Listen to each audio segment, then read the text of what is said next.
வடகிழக்கு பருவமழைக்கு முன்கூட்டியே தயாராகுமாறு மலேசியர்கள், குறிப்பாக சபா சரவாக் மாநிலங்களில் வசிப்பவர்கள் முன்னெச்சரிக்கை நடவடிக்கைகளை மேற்கொள்ள வேண்டும் என்று துணை பிரதமர் Datuk Seri doctor Ahmad Zahid Hamidi வலியுறுத்தியுள்ளார்.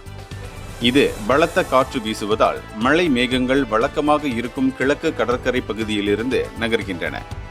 எனவேதான் மத்திய பேரிடர் மேலாண்மை குழுவின் தலைவராகவும் இருக்கும் ஜாயிட், புவி வெப்பமடைதல், பருவநிலை மாற்றத்தினால் ஏற்படும் நிச்சயமற்ற தன்மைகள் துல்லியமான வெள்ள பகுதிகளை கணிப்பதை கடினமாக்கியுள்ளன என்று கூறினார். மேலும் 2 முதல் 3 நாட்களுக்கு முன்னதாகவே வெளியேறுவது உயிர்களையும் சொத்துக்களையும் காப்பாற்றும் என்று அவர் வலியுறுத்தினார்.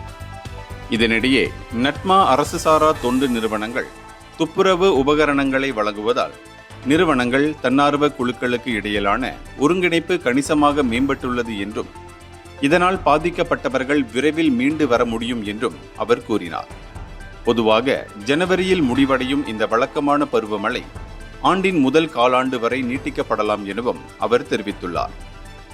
இந்தியர்களின் இதய குரல் மக்களோசை.